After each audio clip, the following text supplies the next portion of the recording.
The movie starts with Jin, a high school student, and life still looks bright to him. Like all of us back then, he thinks everything will be easy after high school. Unaware of the hardships life has in store, Jin starts telling us about his squad at school, a bunch of guys who are chill just like him. First up is Dong. As you can see, my dear friend, all his interests revolve around food. Despite that, he dances really well. Then there's Byun, a guy who sleeps like a log.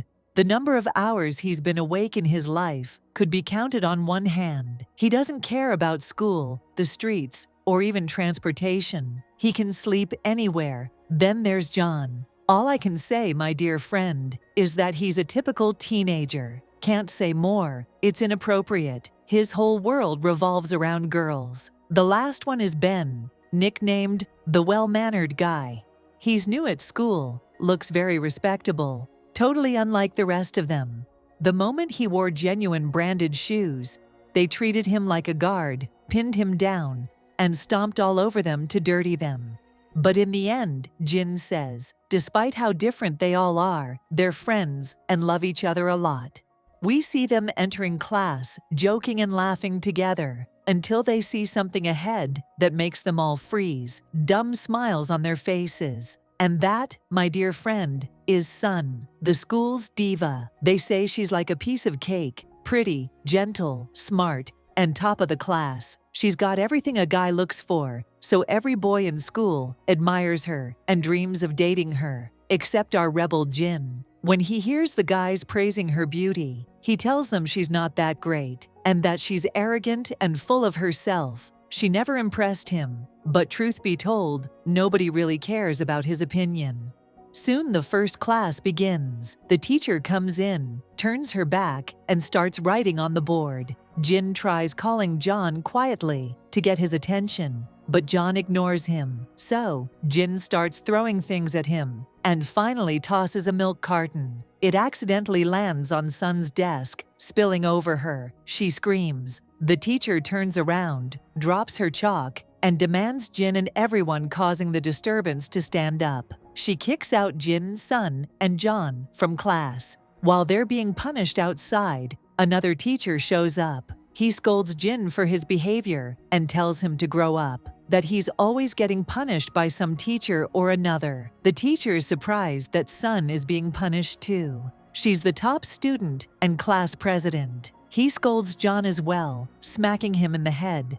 Then he turns to Jin and tells him that from today, he'll be sitting at the desk in front of Sun, so she can tutor him. During gym class, Sun is watching her friend Moni perform, or rather, show off. Jin leaves the basketball game he was playing and mocks her, saying, "You think that fake stomachache you're faking is dancing." He calls on Dong and tells him to show them what real dancing looks like. Dong starts jiggling like jelly and shows off even more. Sun gets annoyed with how he's treating her friend and confronts him. She tells him someone as rude and classless as him will never go far in life. Before he can respond, Ben hits him on the head with a ball because Ben really likes Sun. That night, Jin's parents are happy that their son will now be sitting next to a top student like Sun, hoping it'll motivate him to study. His dad even prepares a nice meal to help him focus. They get all lovey-dovey, as you can see, my dear friend.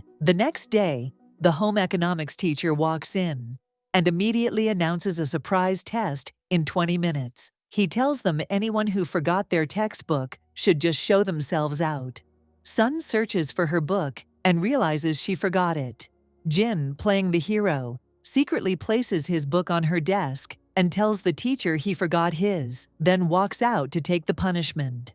Anyway, the gesture really touches Sun's heart. She feels bad, especially seeing Jin doing leg exercises as punishment. Meanwhile, the teacher roams the class yelling at students, calling them failures. Sun is lost in her world, not paying attention to the teacher, focused instead on Jin's doodles in the notebook.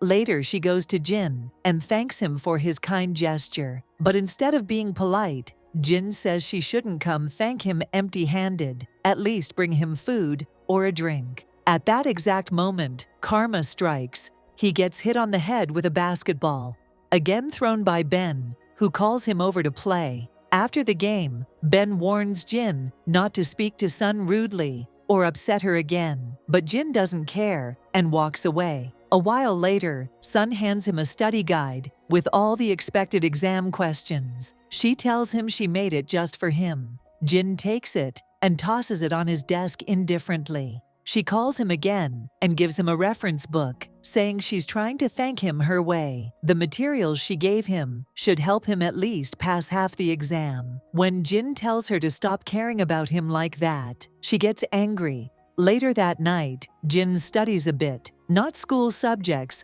but boxing moves. He tries learning from a book, which of course doesn't work. His first move ends up knocking over his bag, and Sun's notes get dirty. He quickly cleans them, and when he opens them, he notices her handwriting is so beautiful, it captures his attention. He keeps reading until he finishes the entire booklet. The next day, Sun is sitting with Byun and Moni when Jin walks in, clearly tired, and gives Sun her answer sheet. He says he solved everything. Everyone is shocked he finally opened a book and studied. Even Sun can't believe it while checking his answers. She finds 2 mistakes and asks him to fix them, which he does. He starts studying more seriously. At home, at school, any free time he finds. One day there's a theft in class.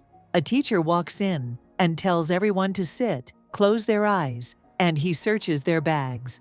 When he checks Dong's bag and finds it full of food, he mocks him and accuses him of stealing money to buy all that food, even bullying him for being fat. Jin gets angry and asks how much was stolen. He'll pay it himself just to stop the teacher's bullying. The teacher explodes and kicks Jin out for challenging him. Sun stands up and supports Jin's view, saying she also refuses the bullying and wants to be punished too. Then Dong, Byun, and the rest of the gang join them, all getting punished together outside. Sun cries. It's her first time getting punished, but they cheer her up, laughing and making her smile. Jin admits it's the first time he realizes Sun is truly a beautiful girl. After some time, they all go on a school trip together. They spend time taking photos, and as usual, Byun sleeps through the whole trip while Dong never stops eating. When Jin gets bored, he suggests they play a game called Wooden Horse, but it turns out to be more of a punishment than a game. Because of it, Ben and Jin end up fighting, and Ben hits Jin in front of all the girls. Jin then lunges at him and beats him up. The rest of the boys try to separate them, but can't. In the end, the teacher decides to punish them all. When they return to school, Sun and Moni join the rest of the group for lunch. Moni asks Jin and Ben if they've made up yet. Jin explains that their fight was easier than girls' fights. The next day, they played basketball together like nothing happened. Suddenly, Byun tells them that a nearby school is now haunted. He shares a story that happened there. 2 girls were studying late alone. At one point, the girl sitting in the back dropped her red pen. When she bent down to pick it up, she noticed the girl in front of her had no legs. She panicked, kept going up and down to confirm what she saw. Then the lights went out. The last time she looked up, the other girl had vanished, and in front of her was the ghost of that legless girl, approaching her in a terrifying way. Since then, people say the souls of the 2 girls still wander the school. After all his scary talk, Moni smacks Byun out of fear and storms off. That same day, after classes are done, Sun talks to Jin. She tells him final exams are near and asks if he'd stay with her late at school while she studies, since she usually stays alone. To convince him, she challenges him, saying he wouldn't be able to study well or score decent grades anyway. And the crafty girl manages to excite his competitive spirit. They make a bet. If Jin loses, he'll shave his head. If Sun loses, she won't tie her hair for a while, so she'd look like a ghost. Jin knows Sun just made up the challenge because she doesn't want to be alone at school late, but he doesn't call her out on it. Over time, Jin starts studying harder than ever, keeping his promise. He stays with Sun at school every day until late. He's determined to win the bet. so much so that he even makes his dad sit next to him and peel onions while he studies, just to stay awake. After the exams, one day, Sun is sitting alone, late at school, studying again. Don't ask why, my dear friend. No one knows why she's studying if exams are over. Suddenly, the power goes out. She panics, packs her things quickly, and in her nervousness drops her red pen on the floor. Sound familiar? She bends down to pick it up. The lights come back on, and she finds Jin standing in front of her, head shaved, looking like a pineapple. We realize he lost the bet. On their way home, it starts to rain. They run and take shelter at a bus stop. Suddenly, a car splashes through a puddle, drenching Jin. At that point, they leave the shelter and start playing in the rain, joking and laughing. A very romantic scene, honestly. The next day, Jin is sitting with the boys when Sun passes by, her hair down, looking absolutely stunning. They all freeze, staring at her in awe. Over time, Jin realizes he's really into her. He even looks for excuses to stand next to her whenever she's outside the class studying. Then comes the university aptitude test, their last day at school. After the test, they can't hold back their excitement. They go out, party, and hang out in all the places they were banned from during exam season. They even go to the beach in the middle of winter, running, laughing, and enjoying themselves. When they get tired, they sit and talk about their dreams after high school, which universities they want to go to. All of them have dreams, except Sun. Even though she was the top student and studied the most, she still doesn't know what she wants to become. On university interview and graduation day, they all get accepted into the schools they wanted. They leave the hall and celebrate, throwing colored powders at each other. Sun is sitting away with Moni, and when Moni asks her who she hopes will confess their love to her, Sun whispers that she loves Jin and hopes they'll end up together. The boys come over and splash colors on them. After the celebration, Jin and Sun go off together. On the way, Jin pulls out a small bracelet from his pocket. At first, he hesitates, but then puts it on her wrist, asking her to never take it off. It's his way of confessing his feelings. Sun blushes and can't say anything in return. The new year begins. Everyone goes to their respective universities. Jin finds out that college life is nothing like high school. He has lots of free time, goes out, stays up late, drinks, and gets completely wasted. Unfortunately, over time, his relationship with Sun starts to fade. Sometimes she calls, and he's busy. Sometimes he calls, and she's unavailable. They start acting cold toward each other. One day, Jin checks a site similar to Facebook and sees the photos Sun recently uploaded. He notices a random guy is in all of them, sitting close to her too. Jin gets jealous and finally replies to her. She tells him she's coming to visit him tomorrow. She misses him. Jin is thrilled and can't believe his charm still works. The next day, he picks her up at the bus station. The moment he sees her, he feels blinded. She's glowing. They go to a romantic restaurant. The waitress assumes they're dating and tells them they look great together, which makes Jin so nervous he can't even look at Sun. After lunch, they take a walk. After that day, Jin decides to confess his love, but not just yet. He wants to do it in the most romantic way possible, so Sun will remember it forever. The next day, Jin puts up a poster announcing that he's starting boxing training at the university gym. On his first day, he gets matched with this tiny, weak-looking kid. Jin goes all in and starts punching the poor guy like crazy. Later, Jin sees that Sun had called him, so he texts her, apologizing for not answering, and tells her he was in the hospital. Sun freaks out and calls him immediately, asking what happened. Jin explains that he started boxing training to enter a tournament next month. Jin tries to convince her it's just a sport he loves and wants to pursue. He asks her to come watch his first match, but she's still not convinced and hangs up on him. Then comes the day of his match. Jin, who thought he was Muhammad Ali, gets absolutely destroyed in the ring. His opponent doesn't hold back and beats him up the moment the bell rings. The worst part, Sun was there, watching it all happen. After the match, Jin goes outside and finds Sun. He tries to play it cool, acting tough like losing didn't matter. But Sun is clearly upset.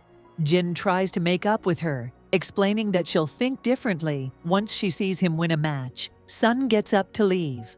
Jin pleads with her to give him one more chance. Just then, two drunk guys sitting nearby start mocking Jin and making crude comments towards Sun. Jin gets furious, puts on his action hero face, and charges at the guys. A while later, we see Jin and Sun standing in the street. His face clearly shows the marks of the beating, yet he's smiling like nothing happened. Sun speaks up and scolds him. She tells him that this is the second time he didn't listen to her. She says he's acting like a child and needs to grow up. He's not in high school anymore. He should start acting responsibly instead of being reckless. Jin gets frustrated and shouts that he's doing all of this because he loves her, that he's trying to be strong so he can protect her. Unfortunately, they break up. He walks away, leaving her behind. When Dong, Ben, and the rest of the squad hear about what happened, they rush to the city where Jin is studying. Now, if you think they came out of loyalty to their friend, my dear friend, I'm sorry to disappoint you. Those guys are snakes. They came to see who can snatch Sun now that the path is clear. But to be fair, John quickly realizes he has no chance and backs off. Instead, he goes to Jin and tries to comfort him. They hang out and drink heavily until they're completely out of it. Because they're drunk and not thinking straight, a huge fight breaks out between them and some military guys. And as always, my dear friend, whenever Jin gets into a fight, he gets beaten up. But this time, something clicks in his head. He remembers his dad once told him, if a man truly wants to grow up and become responsible, he should join the military. So that's exactly what Jin does. Over time, through intense training, Jin starts changing.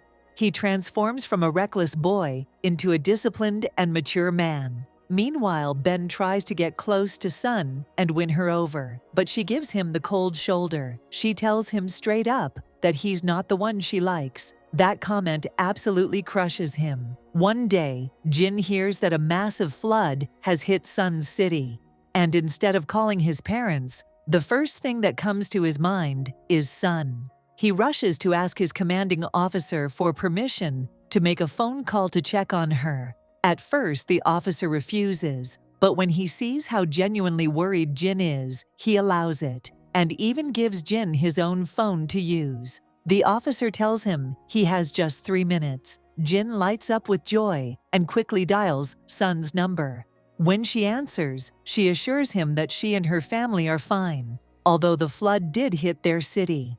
They talk for a while, and Sun finally confesses something. The day they broke up, she was actually planning to tell him she loved him too. But he never gave her the chance. Because of everything that's happened and the distance between them now, she tells him it's too late.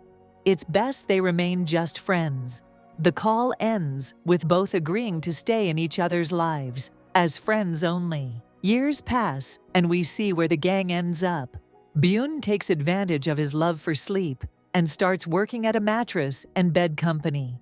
John is no longer the same wild, clueless kid. He grows up and becomes a famous chef in the city. Dong cuts back on his obsession with food and becomes a big-time commercial and music video director.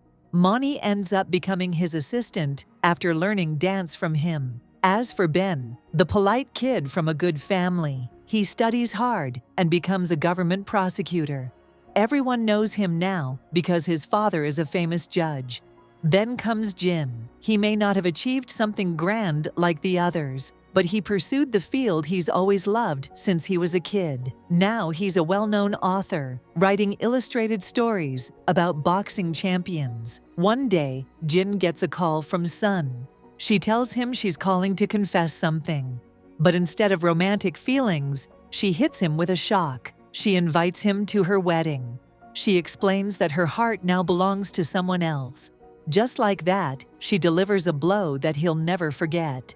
At her wedding, the entire squad gathers again. Everyone is happy for her, except for Ben, who still seems to be in love with her. But despite no one loving Sun more than Jin, he's the happiest among them because she finally found someone who truly loves and values her.